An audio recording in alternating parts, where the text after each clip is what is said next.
I am Sadie Wilson, 56 years old, a retired high school teacher who put everything I had into raising my son Jason after his father walked out on us when he was just 2.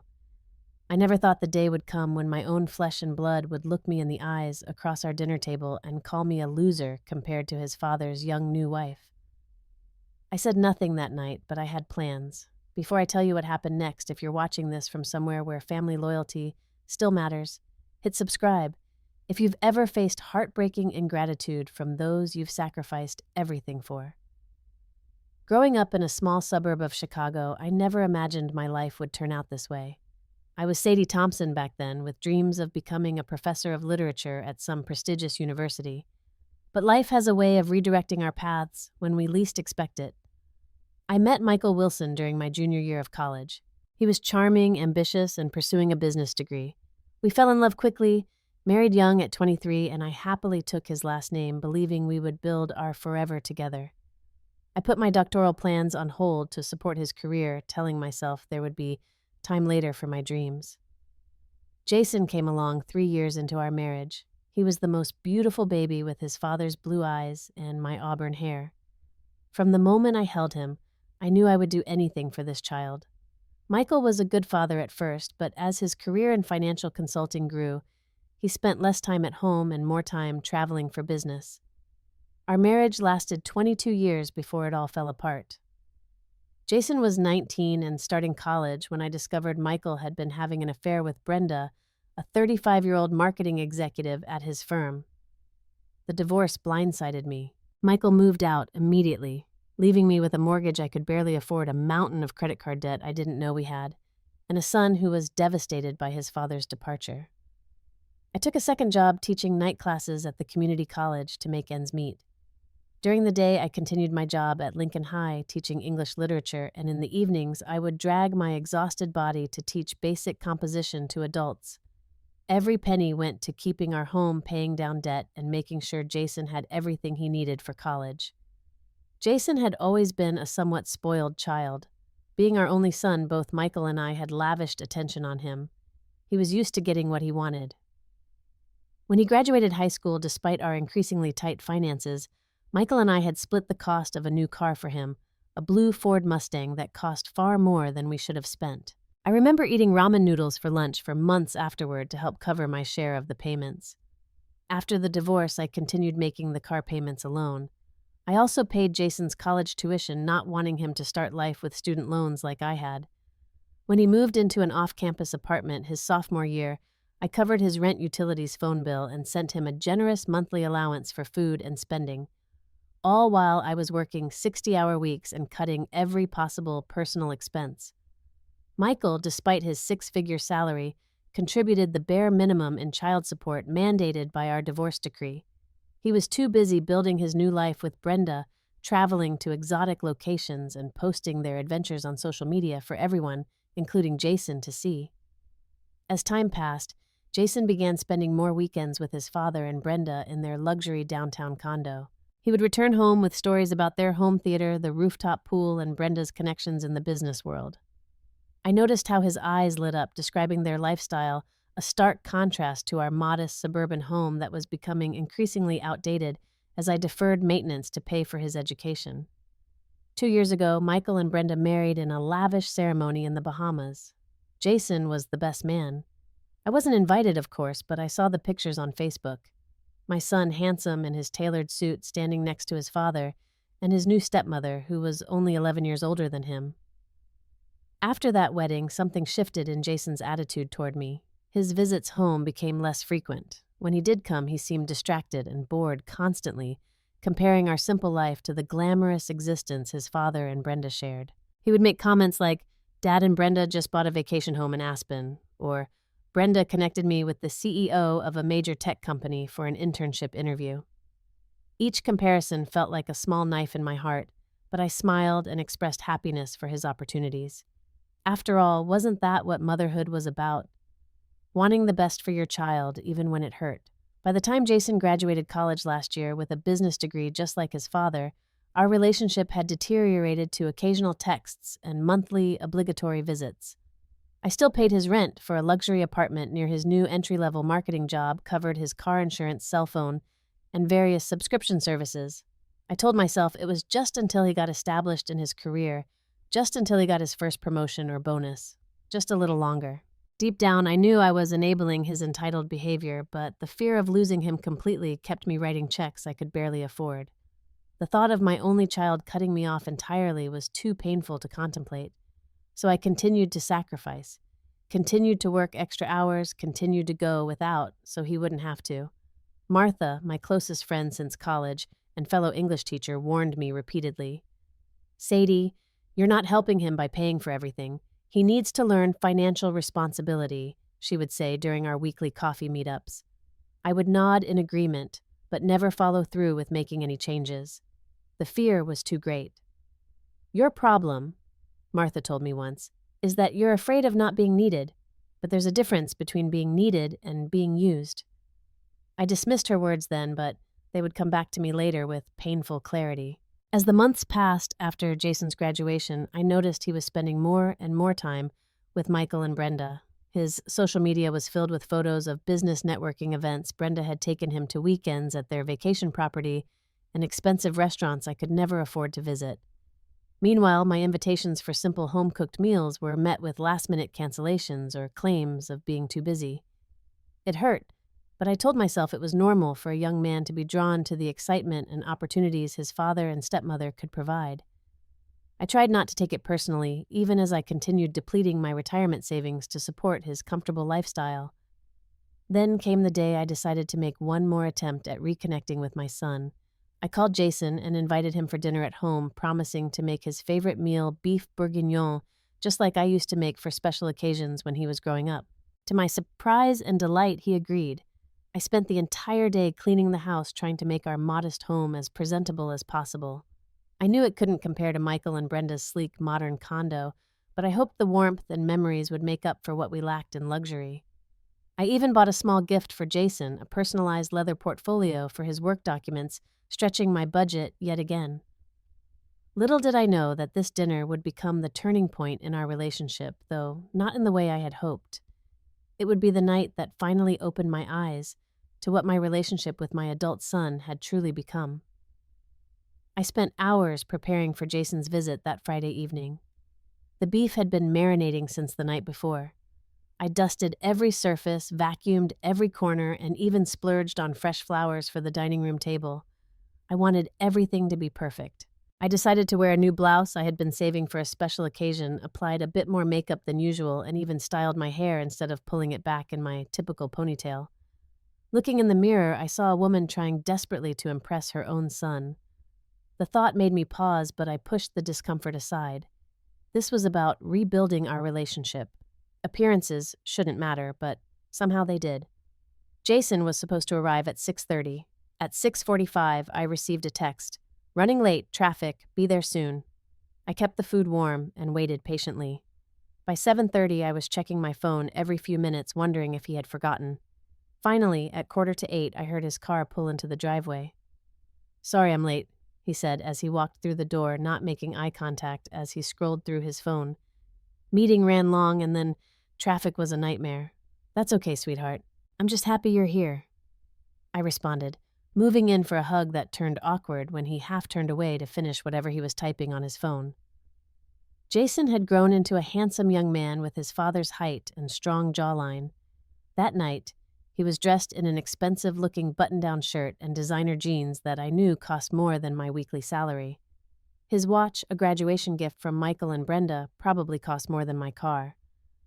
The house smells good, he commented, finally putting his phone in his pocket. Is that beef bourguignon? Yes, your favorite. I beamed, leading him to the dining room where I had set the table with my best dishes, the ones that had belonged to my grandmother.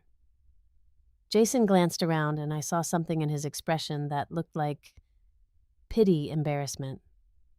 It was gone quickly, replaced by a polite smile that didn't reach his eyes. I opened a bottle of red wine. Would you like some? I offered. Sure, a small glass. I'm driving later, meeting some friends downtown. My heart sank a little at the realization that he had already planned to cut our evening short, but I maintained my smile as I poured the wine and brought the food to the table. As we began to eat, I tried to engage Jason in conversation, asking about his job, his friends, his life. His answers were short, distracted, and he checked his phone at least a dozen times during the first 20 minutes of our meal. "The food is good," he said after a while, though he had barely touched it. "Different from what I'm used to eating these days. Brenda's got me trying all these keto and paleo dishes. She says it's better for fitness and brain function." "Oh, that's interesting. I've read about those diets," I replied, grasping at any thread of conversation. "Are you enjoying them?" Jason shrugged. "They're okay. Brenda's personal chef makes them taste pretty good." "Personal chef?" I couldn't keep the surprise from my voice. "Yeah, they hired one a few months ago. Comes in 3 times a week. It's pretty convenient." The conversation stalled again. I told him about some of my former students who had come back to visit, about the book club I had joined, about Martha's daughter getting engaged. Jason nodded occasionally but offered little in return. Finally, after a particularly long pause where the only sound was forks against plates, Jason looked around the dining room with a critical eye. "You know, Mom, you really should update this place. It looks exactly the same as it did when I was in high school. Same furniture, same wall color, same everything." The comment stung, but I tried to laugh it off. "Well, on a teacher's salary, redecorating isn't exactly a priority, but maybe someday." Jason frowned. "You could have done more with your career, you know. Dad always said you were smart enough to be running the English department or even working in administration. The money would be better." "I preferred teaching," I said quietly. "I loved being in the classroom with the students. But look what it got you." He gestured around. "Stuck in this outdated house driving a 10-year-old car while Dad and Brenda are living their best lives." The phrase jabbed at my heart. Living their best lives, at the expense of abandoning commitments I thought bitterly but didn't say. "I'm happy with my choices, Jason," I said, trying to keep my voice steady. "Not everyone measures success by material possessions." Jason scoffed, a sound so dismissive it made me flinch. "That's what people say when they don't have any." "Jason," I said, feeling heat rise to my face. "That's unkind." He shrugged and checked his phone again. "Just being honest. Dad and Brenda talk about it sometimes, how you never really lived up to your potential, how you were content to just coast through life as a high school teacher in the suburbs." The casual cruelty of his words and the revelation that my ex-husband and his wife discussed me this way with my son took my breath away. I placed my fork down carefully, no longer hungry. "They've done a lot for me, you know," Jason continued, apparently oblivious to the pain he was causing. "Brenda's introduced me to so many important people in the industry. Dad's teaching me about investing, about building real wealth. Things I never learned from you." I sat silently, unable to form words as my son continued. "Last weekend, they took me to their country club, introduced me to a partner at Deloitte. Do you know how valuable that kind of connection is? What have you ever done to help my career?" The question hung in the air between us. What had I done? Only worked 2 jobs for years to put him through college. Only sacrificed every personal comfort to ensure he had the best of everything. Only loved him unconditionally since the moment he was born. "I've supported you as best I could, Jason," I finally managed to say. "Yeah, I guess," he said dismissively. "But it's not the same. Dad and Brenda are really setting me up for success. They understand how the real world works." I took a deep breath, trying to salvage the evening. "I'm glad they're helping you. I only want what's best for you." Jason looked at me, then really looked at me, and what I saw in his eyes wasn't gratitude or love, but a cold assessment. "The thing is, Mom," he said slowly, "when I look at my life, I have to be strategic about who I spend time with. Dad and Brenda are going places. They have connections, influence. What do you have to offer?" The question hit me like a physical blow. Before I could respond, Jason delivered the final devastating line. "Let's be honest here. You are a loser, Mom. Living in the past, stuck in this dead-end life. But Dad's new wife is not. She's successful, connected, ambitious. Everything you never were." Time seemed to stop. The dining room with its carefully set table and slowly cooling food blurred around the edges as his words echoed in my head. "You are a loser, Mom." My son, the baby I had nursed, the child I had comforted after nightmares, the teenager whose heartbreaks I had soothed the young man for whom I had sacrificed everything, had just called me a loser to my face. I could have shouted, I could have cried, I could have thrown him out of the house. Instead, I did something that surprised even me. I stayed completely silent. My silence seemed to unnerve Jason more than any reaction would have. He shifted in his seat, then checked his phone again, using it as a shield.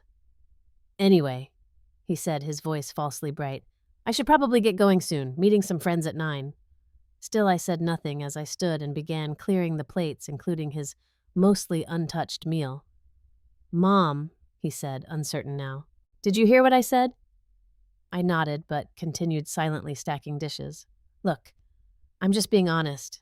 Dad says sometimes you need tough love to make changes." I carried the dishes to the kitchen, my back straight, my movements deliberate. When I returned to the dining room, Jason was standing keys in hand. "Thanks for dinner," he said awkwardly. "I'll text you later this week." I walked him to the door, my face carefully blank. As he stepped onto the porch, he turned back. "You're not mad, are you? I'm just trying to help you see reality." I finally spoke, my voice calm and quiet. "Good night, Jason." Before he could respond, I closed the door gently but firmly. Through the window, I watched him stand there for a moment, looking confused before shrugging and walking to his car. The car I was still making payments on. As the sound of his engine faded into the distance, I returned to the dining room and looked at the remnants of our dinner. The special meal I had spent hours preparing, the good wine I had splurged on, the flowers I had arranged so carefully. "You are a loser, Mom." The words replayed in my mind as I mechanically cleared the rest of the table. With each dish, I washed each surface. I wiped clean, a new thought began to form. A realization that had been a long time coming. This could not continue. Something had to change. That night, after Jason left, I sat on the edge of my bed in complete silence. The tears I had expected didn't come. Instead, a strange numbness spread through me, as if my body was protecting me from the full impact of my son's cruel words. I reached for the drawer in my bedside table and pulled out a photo album I hadn't looked at in years. It contained pictures of Jason from birth through high school graduation. I slowly turned the pages, watching him grow from a tiny red-faced newborn to a gap-toothed first grader, from an awkward preteen to a confident high school senior. There we were at the zoo when he was 4, both of us laughing as we fed the giraffes. There he was at 8, proudly holding up the trophy from his first soccer tournament. There we were at his 16th birthday, standing next to the cake I had specially ordered to look like a football field, his passion at the time. And finally, his high school graduation, his arm around my shoulders, both of us smiling brightly toward a future we thought would be shared. In every photo, my love for him was evident. The pride in my eyes, the supportive arm around his shoulders, the carefully planned celebrations of every milestone. What had happened to that close relationship? When had I become someone to dismiss, to evaluate for strategic value in his life? I closed the album and placed it back in the drawer. For the first time, I allowed myself to face some hard truths about what our relationship had become. I had sacrificed my own needs, my own future, to give Jason everything. I had put my dreams of further education on hold indefinitely. I had worked myself to exhaustion to provide him with luxuries I couldn't afford for myself. I had emptied my retirement savings to keep him in the lifestyle to which he had become accustomed. And what had it gotten me? A son who saw me as a loser, who measured my worth by the size of my house and the model of my car. A son who could sit across from me at dinner and cruelly compare me unfavorably to the woman his father had left me for. I got up and walked to my small home office where I kept my financial records. I pulled out the folder labeled Jason's Expenses and began to go through it methodically. The numbers stared back at me, black and white evidence of my enabling behavior. Monthly rent for his luxury apartment, $1,800. Car payment, $350. Car insurance, $200. Cell phone, $120. Credit card payment. The card I had co-added him to for emergencies, varying amounts but averaging around $500 monthly. Utilities for his apartment, roughly $200. Streaming services and subscriptions, about $70. Monthly spending money, direct deposit, $600. All told, I was spending nearly $4,000 a month supporting my adult son who had a full-time job and who had just called me a loser to my face. $4,000 a month while I drove a car with 150,000 miles on it, while I put off fixing the leaky bathroom faucet because plumbers were expensive, while I bought my clothes from clearance racks and cut my own hair to save money, while I ate simple meals at home and brought leftovers for lunch every day. The phone rang, startling me out of my calculations. It was Martha. "So, how did the dinner go?" she asked cheerfully. I hesitated, then decided to be completely honest. "He called me a loser." "He what?" Martha's voice rose in disbelief. "He sat at my dining room table eating the meal I spent all day making in the house I've maintained for him his entire life, and told me I was a loser compared to his father's new wife." There was silence on the line for a moment.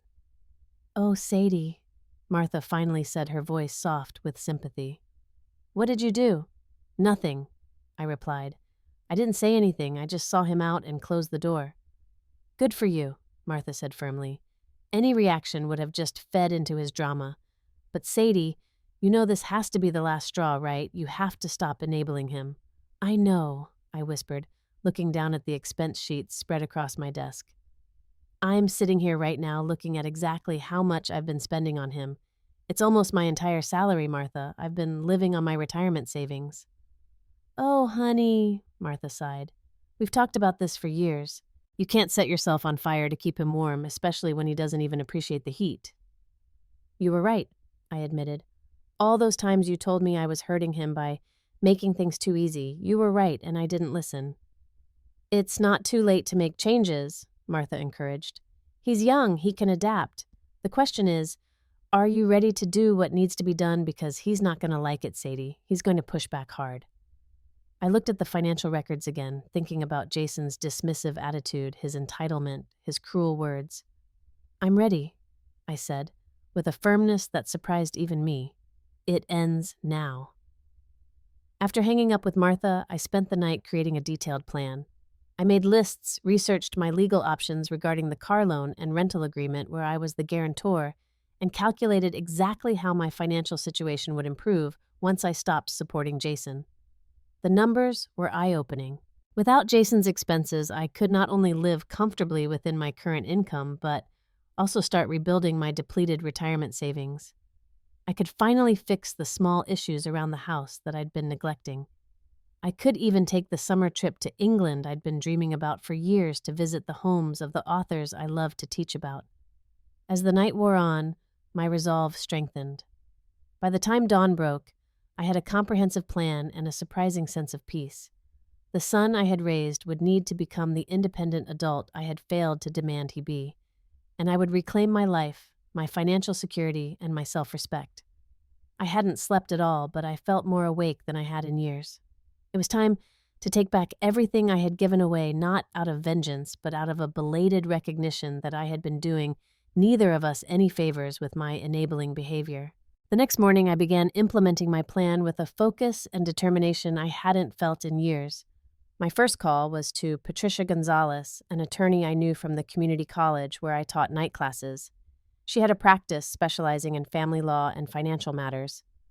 I needed advice about some financial entanglements with my adult son. I explained when we met later that morning.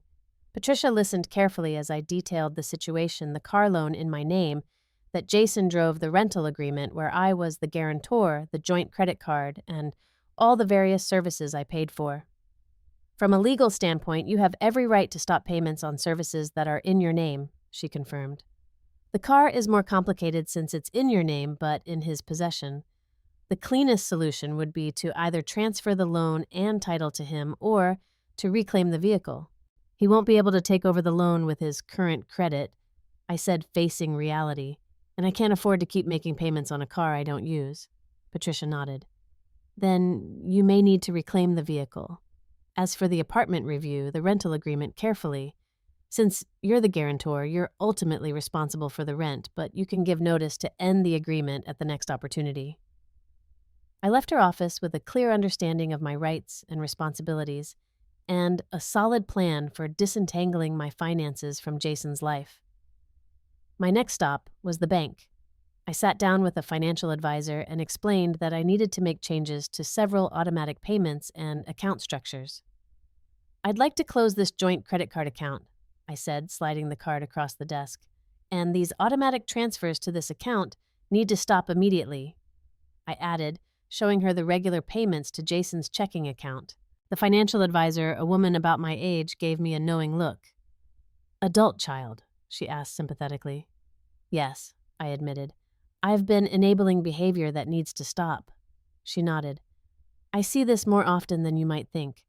Let's get these changes made for you today." By noon, I had closed the joint credit card, stopped all automatic payments to Jason's accounts, and set up a new checking account for myself that Jason had no access to. I transferred most of my funds to this new account, leaving just enough in the old one to cover any pending transactions. After the bank, I drove to the leasing office of Jason's apartment complex. The property manager, a brisk young woman named Tara, listened to my explanation. "Since I'm the guarantor on the lease and I've been making the payments, I need to know my options for ending the arrangement," I explained. Tara checked the records. The lease agreement has a 60-day notice requirement for termination. However, since you're not the tenant, we would need either Jason's agreement to vacate or a formal eviction if he refuses. "I understand," I said. "I'm not looking to have him evicted. I just need to stop being financially responsible for his housing. I'll be informing him that I won't be making any further rent payments, and he'll need to either take over or find other arrangements." "In that case," Tara advised, "I suggest putting your intention in writing to both Jason and to us. That starts the clock on your notice period as the guarantor." I wrote the formal notice right there in her office, made copies, and left with a weight lifting from my shoulders. My next calls were to the various service providers, the car insurance company, the cell phone provider, the streaming services, and other subscriptions I had been paying for.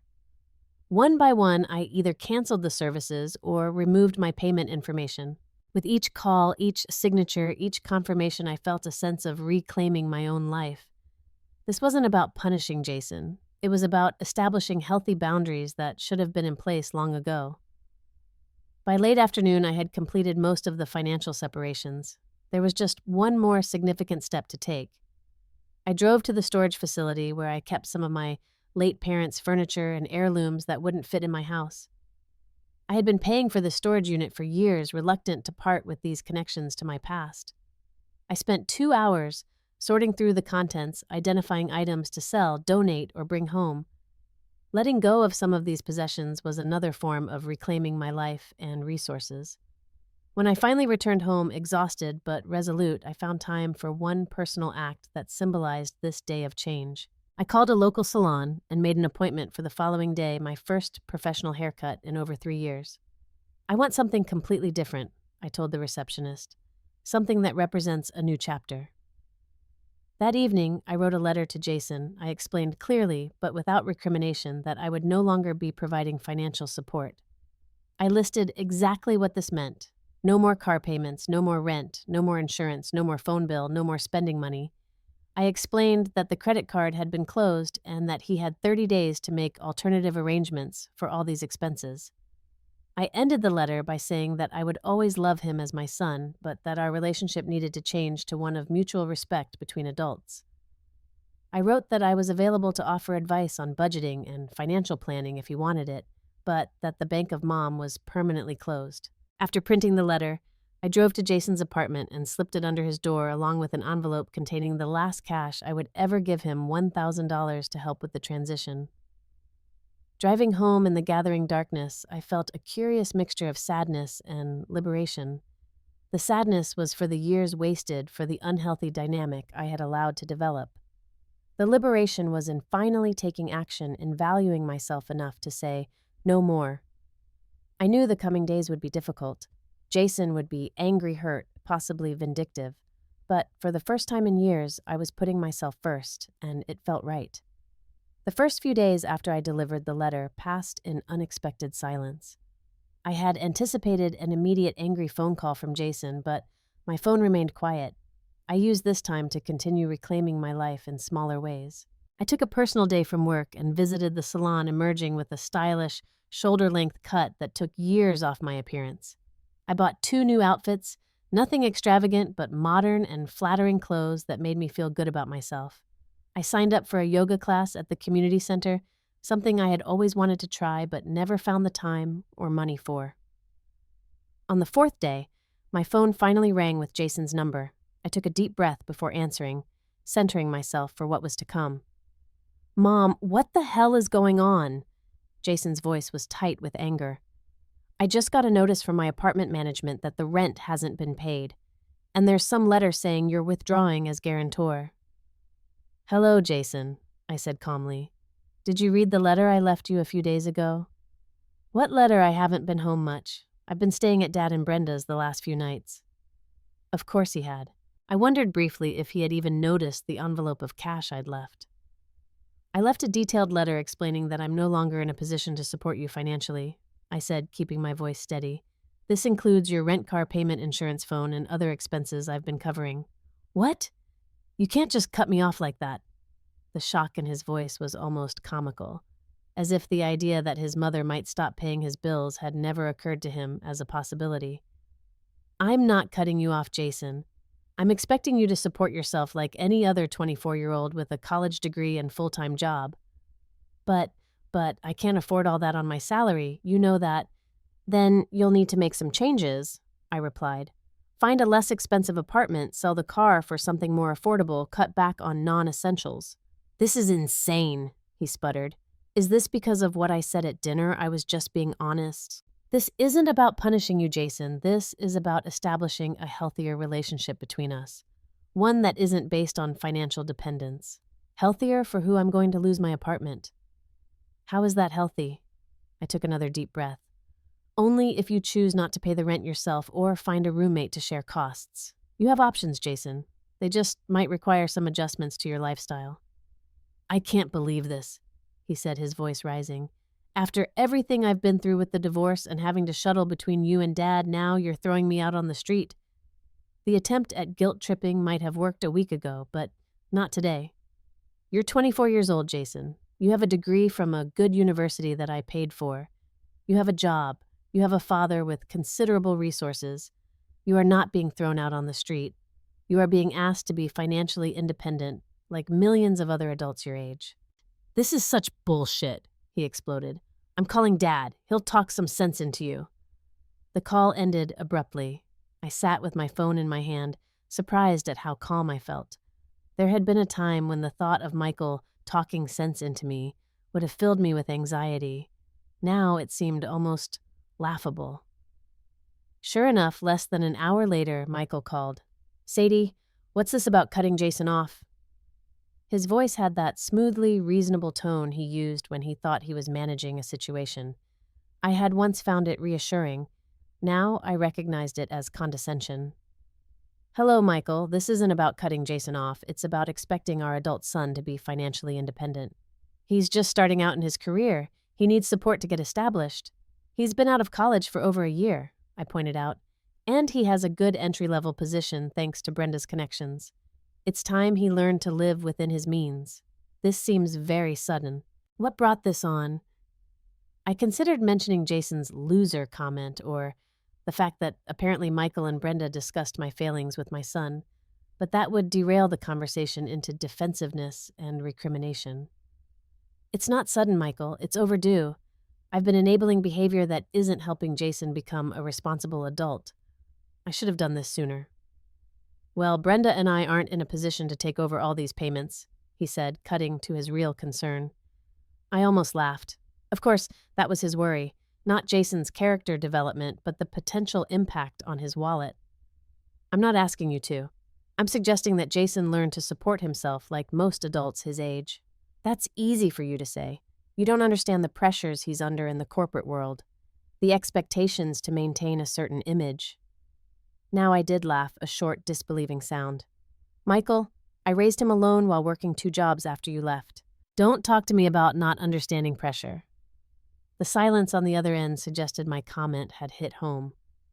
"Look," I continued, softening my tone slightly, "this isn't about you or me or our past. This is about Jason's future. He needs to learn financial independence and responsibility. Surely we can agree on that." "In principle, yes." Michael admitted reluctantly, but the timing and methods seem harsh. Sometimes clarity is mistaken for harshness, I replied. I've been very clear with Jason about what's changing and why. The rest is up to him. After a few more minutes of discussion that went nowhere, Michael ended the call with a warning that I might regret this decision. I set down the phone, made myself a cup of tea, and sat in my backyard watching the evening light fade, feeling more at peace than I had in years. Over the next few days, the calls and texts from Jason increased in frequency and intensity. He cycled through anger bargaining, guilt tripping, and finally threats. If you do this, we're done. Read one particularly nasty text. Don't expect to be part of my life or any grandchildren I might have. That one stung, but I held firm. I responded simply, I love you, Jason. When you're ready to have an adult relationship based on mutual respect, I'll be here. A week after my initial letter, the real consequences began hitting home for Jason. His car insurance was canceled. His cell phone service was reduced to the basic plan. His credit card was declined when he tried to use it. He showed up at my door unannounced one evening, his face a storm cloud of emotion. This has gone far enough, he said, without preamble when I opened the door. You've made your point. Now turn everything back on. Hello to you too, Jason, I said, not moving to let him in. As I've explained, these aren't temporary measures to make a point. These are permanent changes to our relationship. You can't do this, he shouted, loud enough that my neighbor across the street looked up from watering her flowers. That car is mine. You gave it to me. The car is in my name. I've been making the payments. Legally, it belongs to me, I said, keeping my voice low and calm.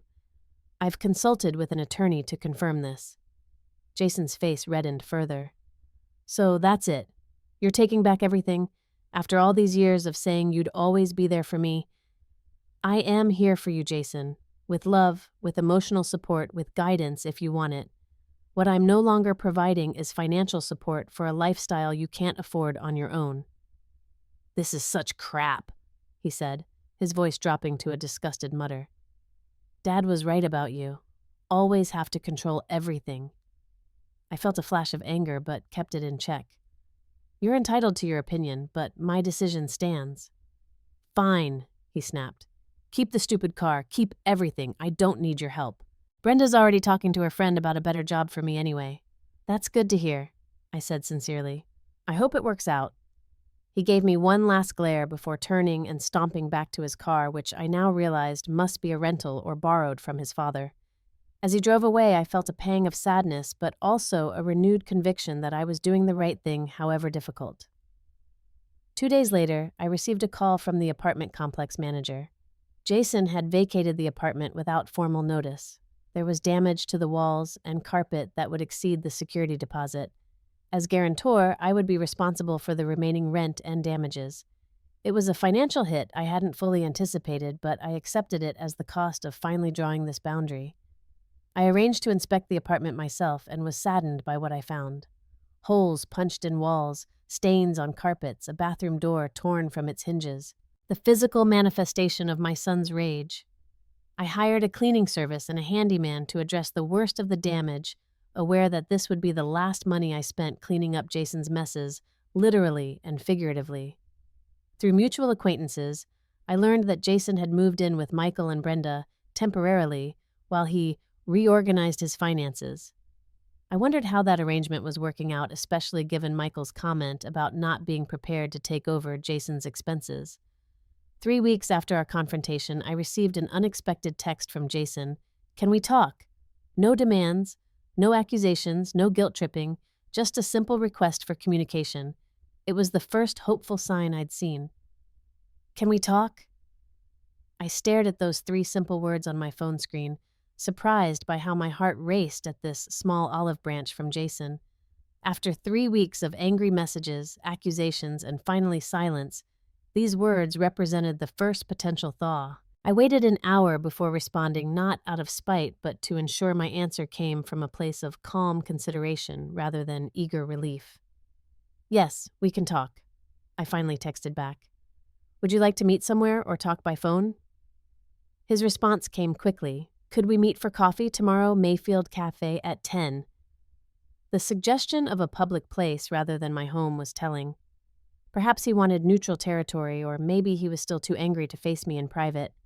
Either way, I appreciated the step toward civilized communication. "I'll be there," I replied. That night, I slept better than I had in weeks, not because I expected a full reconciliation, but because any communication that wasn't filled with anger felt like progress.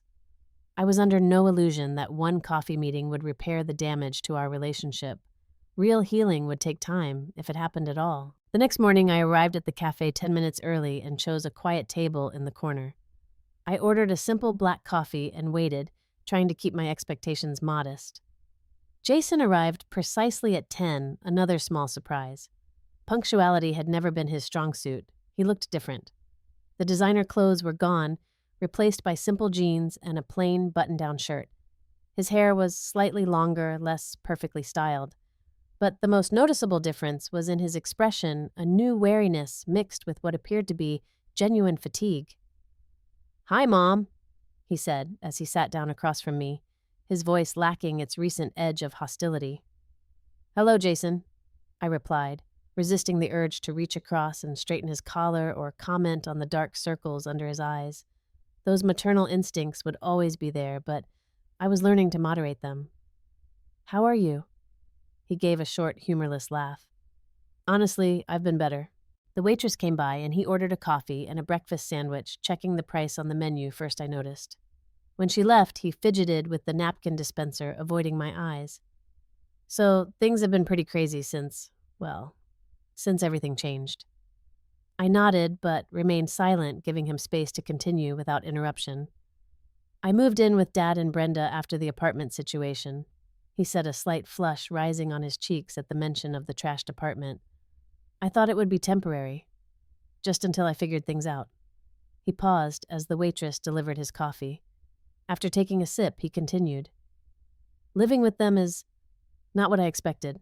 They have all these rules. Curfews, expectations about helping around the house, limits on having friends over. Dad says I need to contribute to groceries and utilities if I'm going to stay there. Brenda's been pushing me to look for a better paying job." I kept my expression neutral, though inwardly I was both surprised and somewhat gratified that Michael and Brenda weren't simply taking over where my enabling had left off. "That sounds challenging," I offered when he paused again. "Yeah, well, it's been an adjustment," he admitted. "I lost my job last week, too." "I'm sorry to hear that," I said, genuinely concerned. "What happened?"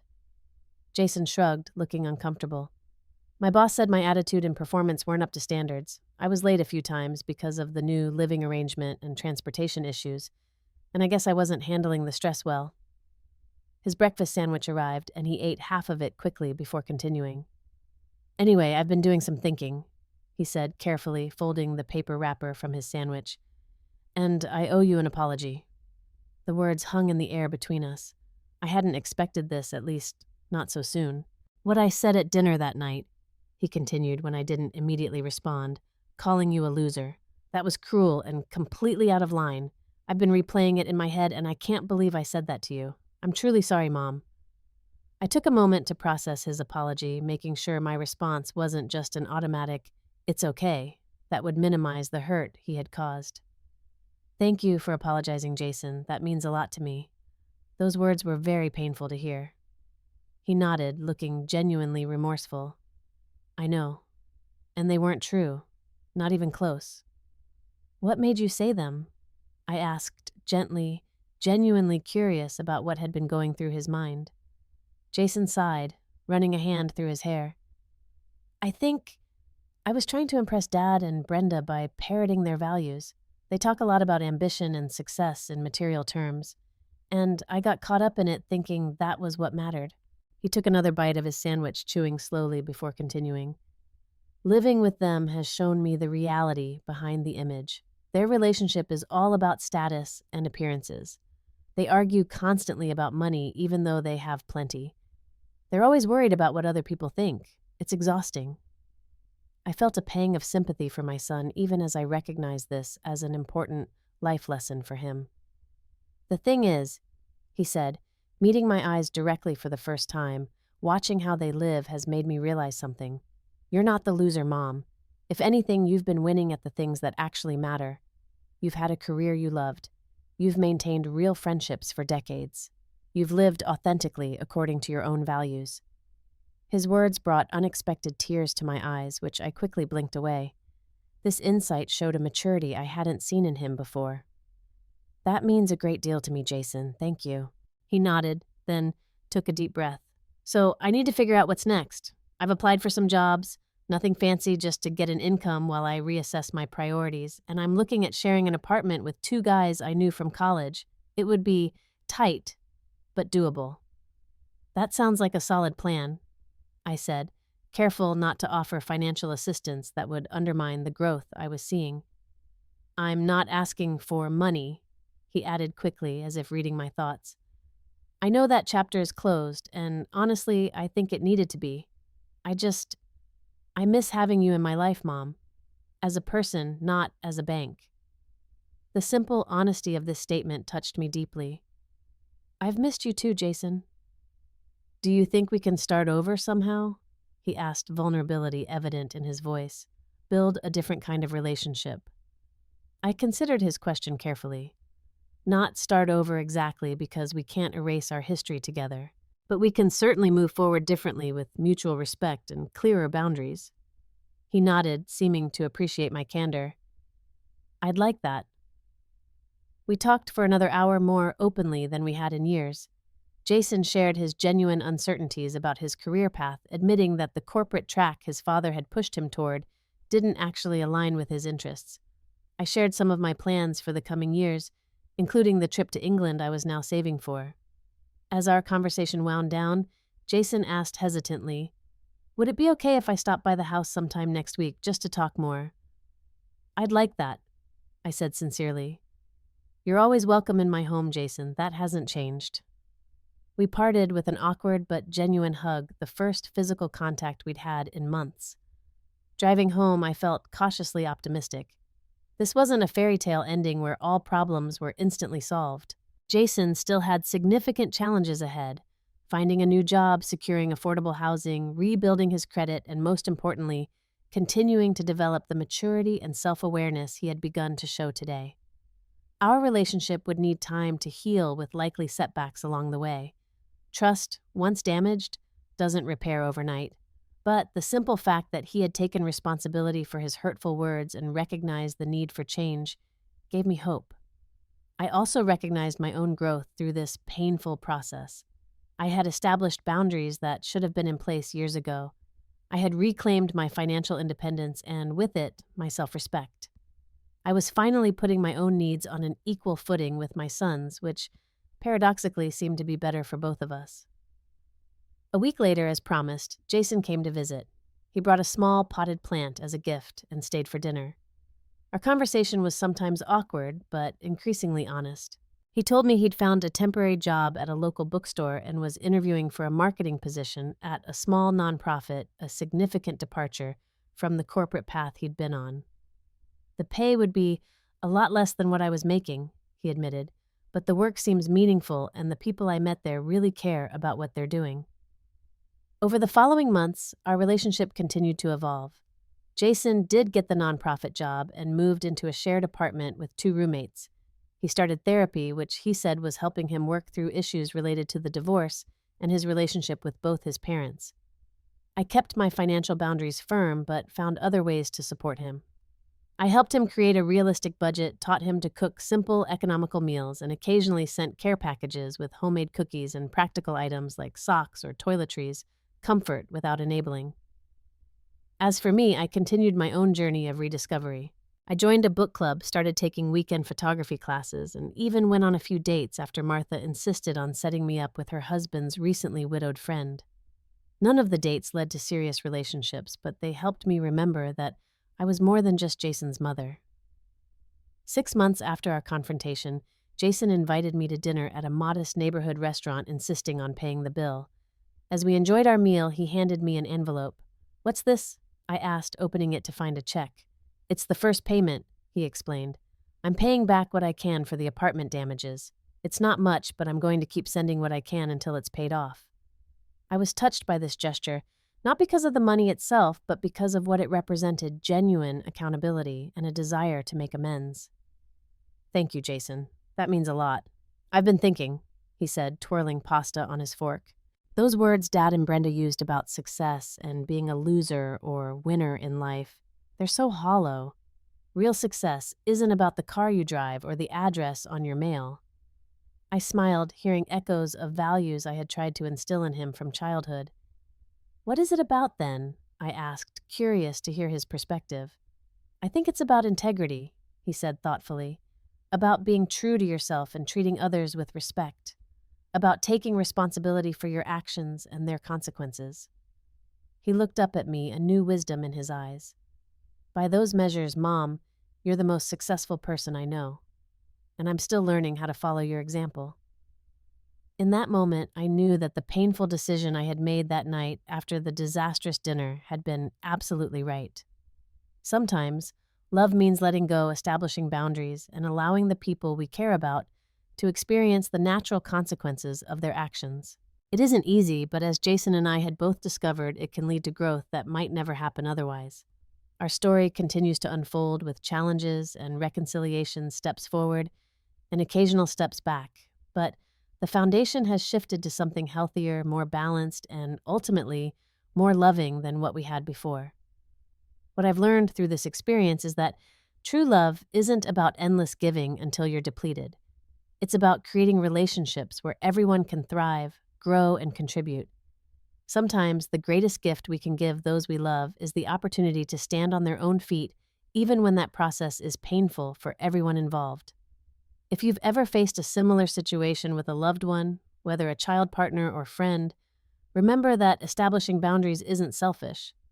It's necessary for healthy relationships. Have you ever had to make a difficult decision that ultimately strengthened a relationship? Share your experience in the comments below. And if this story resonated with you, please hit the like button and subscribe to hear more stories of transformation and growth. Thank you for listening to my journey, and may you find the courage to make the changes needed in your own relationships.